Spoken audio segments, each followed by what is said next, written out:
At the great intergalactic Academy of Command, thousands of young cadets from every known planet trained to become explorers, soldiers, and scientists.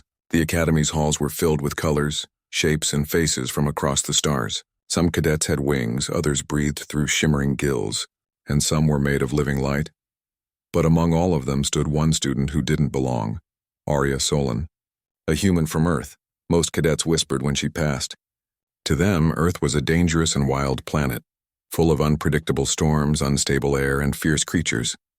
It was called the Death World in alien history. The Academy often said that no cadet could ever survive training there. The conditions were too harsh, the gravity too strong, the environment too violent. So when the head instructor, a tall being with silver skin and glowing eyes, announced the next survival mission, the room grew silent. This training, he said, will take place on a forbidden world. It is the planet known as Earth. A nervous wave spread through the crowd. Cadets looked at one another in fear. Some started to whisper loudly, "Earth?" One student gasped. "Isn't that the planet that destroyed 3 research drones last year?" Another said. "I heard the storms there melt metal," whispered a third. No one dared to raise their hand. Even the strongest alien warriors lowered their eyes. The thought of stepping on Earth was terrifying, but from the back of the hall a calm and confident voice spoke. "I volunteer." Everyone turned. There stood Arya, her human flag patch shining under the lights. Her brown hair was tied tightly, her eyes steady and fearless. The instructor blinked, confused. "Cadet Solon, are you certain? Earth is not part of our training zone. It's a hazard planet." Arya tilted her head slightly. "You said no cadet could survive Earth," she replied. "Then how am I standing here?" The hall went completely silent. Even the air felt still. She wasn't showing pride. She was reminding them that to humans, Earth was not a monster. It was home. The instructor hesitated, then nodded slowly. "Very well. You will lead the mission. You will take 3 cadets from other species with you. The goal, survive 72 hours on Earth." A nervous murmur filled the hall again, but this time, curiosity sparkled in many eyes. 3 cadets were chosen. Varn, a Lurian reptile-like being whose scales dried easily in sunlight. Ethal, a vapor-based creature who could only survive in humid air. Tor, a tall Tyrak warrior from an icy moon who hated heat. It was an impossible team, and that made it even more interesting.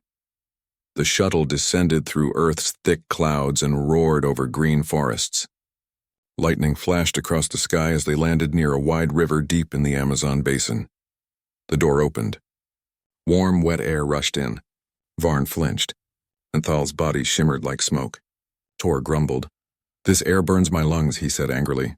Arya stepped outside first. She breathed deeply, the smell of earth and rain filling her lungs. A soft smile touched her face. "Welcome to my planet," she said. "Let's begin." They followed her through the forest. The ground was soft and muddy. Vines hung like ropes and strange sounds echoed in every direction. To the aliens it felt alive, too alive. Varn slipped on a wet stone and hissed. "This planet hates us." Arya turned back, her calm voice steady. "It doesn't hate anyone. You just have to listen to it." When the sky darkened suddenly and rain began to fall like sheets of water, Enthal nearly panicked. His vapor body started to thin out. Tor tried to shield him with metal sheets, but Arya raised her hand. "Follow me," she said.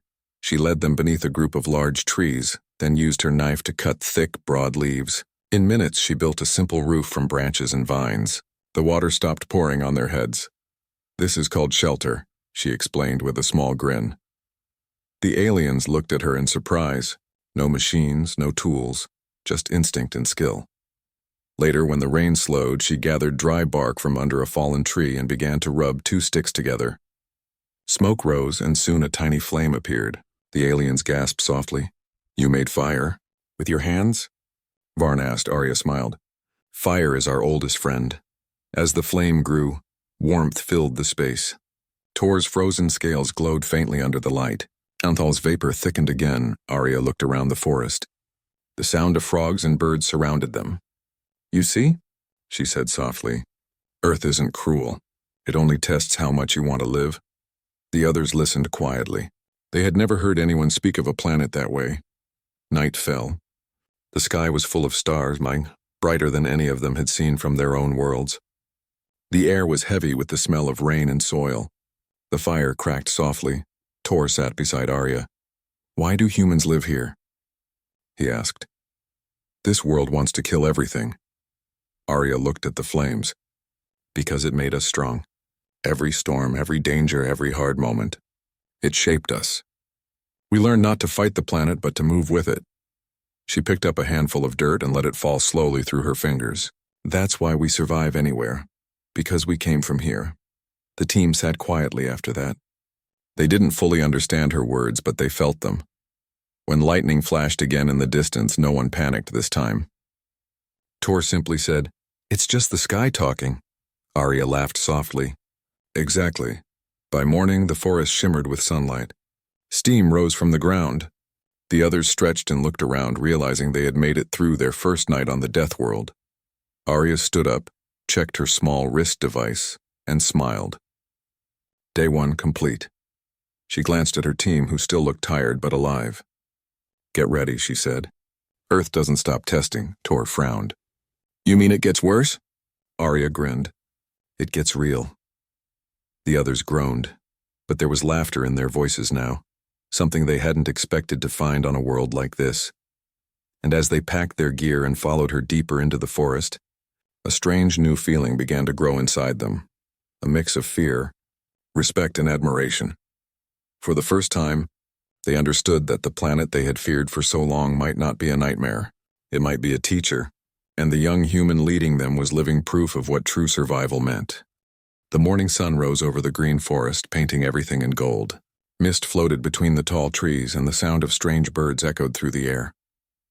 The alien cadets looked around, amazed but also uneasy. Earth was beautiful, but it never felt peaceful for long. Arya Solin, the only human in the group, stood at the edge of the camp and watched the river flow. Her uniform was muddy, her hair tied back, but her eyes were sharp and alert. She had spent her childhood in wild places like this. For her, this world was not strange. It was memory. "Time to move," she said, checking her wrist device. "We need higher ground before the afternoon storms." Varn, the Lurian reptilian cadet, groaned as he stood. His scales were still sticky with mud from the night before. "Why must this planet always sweat?" he complained. "Because it's alive," Arya replied with a small smile. "And it wants to see what you're made of." Enthal, the vapor-based being, floated close to her. "Arya," he whispered in a soft, airy voice. "I feel strange. The air is too heavy." Arya turned to him gently. "That's gravity. Earth pulls everything down harder than your homeworld. You'll adjust. Just stay close to the trees where the air's cooler." They started walking. The path ahead was tangled with vines and giant roots. Every few steps, something moved in the bushes. The aliens jumped each time. Tor, the tall Tyrek warrior, gripped his plasma knife tightly. "If something attacks," he said, "I'll cut it down." Arya shook her head. "You won't need to." "Earth doesn't like noise. If you stay calm, most things leave you alone." As they walked deeper, the forest grew darker. The air felt thick. Suddenly, a distant growl echoed through the trees. Varn froze. "What was that?" Arya didn't stop walking. "A cat," she said calmly. "A big one." The others stared at her in disbelief. "You mean a predator?" Tor asked. "Yes," she said simply. "Welcome to the food chain." Hours passed. The heat rose. The alien suits began to strain against the humidity. Varn's scales cracked again and he hissed in pain. Arya stopped and scanned the area. Then she walked to a patch of wet ground and knelt. She dug her hands into the mud, mixed it with green plant sap, and turned to Varn. "Hold still." He flinched as she spread the cool mixture across his arms. "What are you doing?" "Saving your skin," she said. "Mud keeps moisture. The plants help your body breathe." Within minutes, Varn's scales stopped cracking. He blinked in shock. "This works," Arya nodded. "Earth gives you what you need if you listen." Enthal floated nearby. "Humans really lived here all their lives?" "Still do," Arya said with pride. "Every storm, every flood, every fire, we face it. That's how we learned to survive anywhere." By noon, they reached a wide clearing. The sun was blazing and heat shimmered in the air. Arya signaled for a break. Tor dropped his bag and looked at the sky. "It's like standing inside an oven," he growled. Arya laughed softly. "This is a mild day," Varn groaned. "Mild? I'm melting." She pointed toward a group of tall trees. "We'll rest under there." And remember, drink water slowly. Don't shock your body. The aliens followed her advice. Slowly, their breathing eased. They watched her with new eyes now. She wasn't just surviving, she was teaching them how. Suddenly, the forest went quiet. Birds stopped singing. The air felt tense. Arya looked up. "Stay close," she whispered. From the shadows, a shape appeared, large, golden-furred, with glowing eyes. A jaguar. It moved with slow grace, tail flicking. Varn reached for his blaster, but Arya raised her hand. "Don't." The animal stopped a few meters away, watching them. Its muscles were tight, ready to spring. Arya took a slow breath and stepped forward. "Arya," Tor hissed. "It will kill you." She ignored him. Her voice was calm, steady. "Easy," she whispered to the creature. "We're not here to fight." The jaguar's ears flicked. She lowered her gaze, showing respect, then backed up one step at a time. For a moment, everyone held their breath. Then the jaguar turned and melted back into the forest. The alien stared at her in silence. "You spoke to it?" Varn asked softly. Arya shrugged. "No, I listened." For the first time, the alien team understood that she wasn't fearless because she was human. She was fearless because she knew her world. They continued walking until the sky began to darken again. Distant thunder rolled like the growl of a god. Arya frowned. "We need to find higher ground, fast." They moved quickly toward a ridge. The air thickened. Wind screamed through the trees. Leaves whipped around them. Then came the rain, harder than before. It poured like a river falling from the sky. Within minutes, the valley below began to flood. Water rushed toward them with terrifying speed. Tor grabbed Enthal's container as the vapor began to lose form. Varn slipped, shouting for help. Arya ran down to him without thinking. The ground was slippery and water kept rising. She tied a vine around her waist, threw the other end to Tor, and plunged into the current. "Hold on," she shouted. The current slammed into her. She grabbed Varn's arm and pulled with all her strength. The vine stretched tight, but Tor held firm. They reached a large rock and climbed up, gasping for air. The water roared beneath them. When it finally slowed, the team sat soaked and shaking. Varn looked at her with wide eyes. "You risked your life for me." Arya was breathing hard. "That's what a leader does." Tor nodded slowly. "No leader I've known would have done that." Arya looked out over the muddy water. "Then maybe it's time you learned how humans lead." When the storm passed, the sky opened again. A rainbow shimmered faintly above the trees. The air smelled clean and new. The team sat around their small fire that night, quiet but thoughtful. They had survived 2 days on Earth. They had fought fear, heat, and flood, but something inside them had changed. Enthal finally spoke. "I used to think your world was cruel," he said softly. "Now I see it's a teacher." Arya smiled gently. "Exactly. Earth doesn't care who you are, it cares how much you try." Varn poked at the fire with a stick. "I think it's starting to like us," Arya chuckled. "Don't count on it." They all laughed together, the sound echoing through the forest. For the first time, the aliens didn't feel like strangers here. They were still afraid, yes, but now there was respect in that fear. A respect taught by one human girl who called this dangerous planet home. As the firelight flickered on their faces, Arya looked up at the stars above the thick clouds. "One more day," she whispered to herself. "Then maybe they'll understand what it really means to survive Earth." The third morning on Earth was calm. Mist floated over the green valley, and the sound of dripping water echoed through the forest. The alien cadets woke slowly, tired but alive. The air smelled of wet soil and smoke from their fire. Arya Solon stood near the edge of the camp, looking at the sunrise. Her eyes were steady, but a quiet smile touched her lips. The last 2 days had tested everyone. They had faced storms, floods, and fear itself. Yet somehow her team had grown stronger instead of weaker. Tor stretched his heavy arms. "Is this it?" he asked. "Have we passed the test?" Arya shook her head. "Not yet. The final test is still waiting." Varn groaned. "More? What else can this planet possibly throw at us?"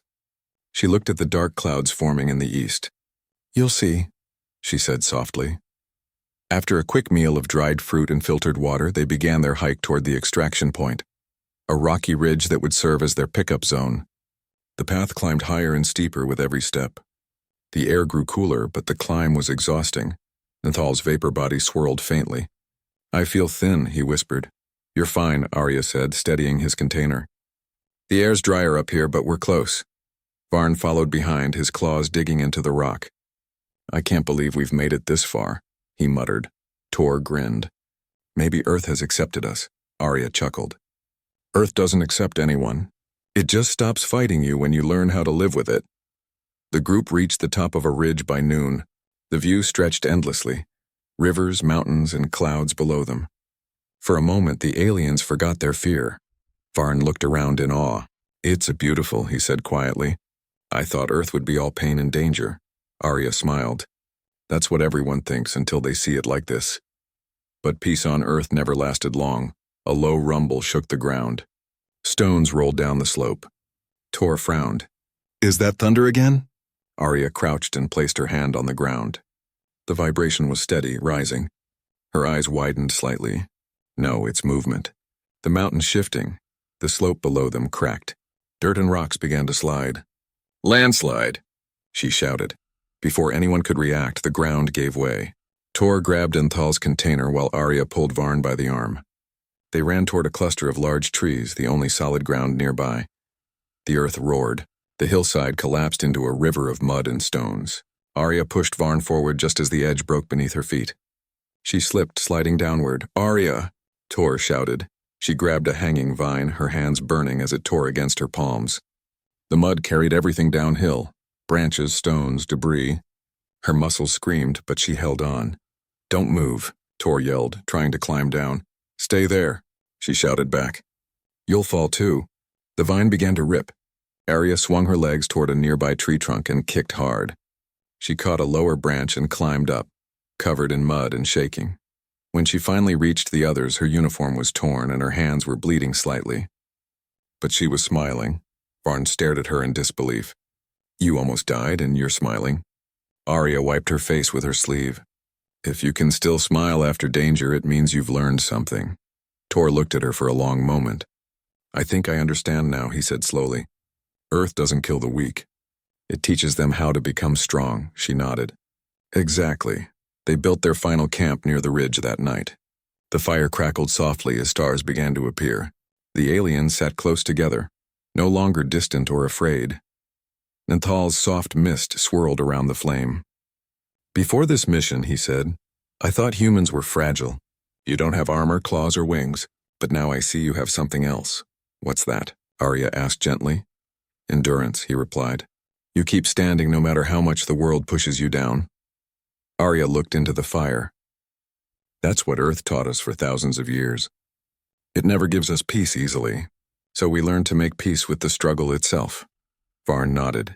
I used to think survival meant fighting, but it's more about adapting. Arya smiled proudly. Now you're thinking like a human. They laughed quietly together. For the first time, the forest didn't feel like an enemy. It felt alive, watching them, maybe even approving of them. The next morning, the rescue shuttle appeared in the sky. Its bright lights cut through the mist as it landed on the ridge. When the team stepped aboard, the alien instructors were already waiting. They expected failure, injuries, panic, excuses. Instead, they saw 4 figures walking tall and calm. The head instructor stepped forward, his silver eyes narrowing. Report, he said. Arya saluted. Mission complete. All cadets survived. The instructor looked surprised. Survived? On Earth? Varn stepped forward. We didn't just survive. We learned. Tor nodded firmly. The human showed us how to listen to the planet instead of fighting it. Enthal's misty form shimmered. And how to trust each other. The instructor looked at Arya. And what did you learn, Cadet Solon? Arya paused. That fear is only powerful when you let it control you. On Earth, fear is a teacher. It shows you where you still have strength left. The hall fell silent. Even the instructors seemed unsure how to respond. Later, when the official report spread through the academy, cadets across the galaxy began to talk about the mission. Some didn't believe it. Others were amazed. But one thing changed forever. The way they looked at humans. Before, they saw humans as reckless and emotional.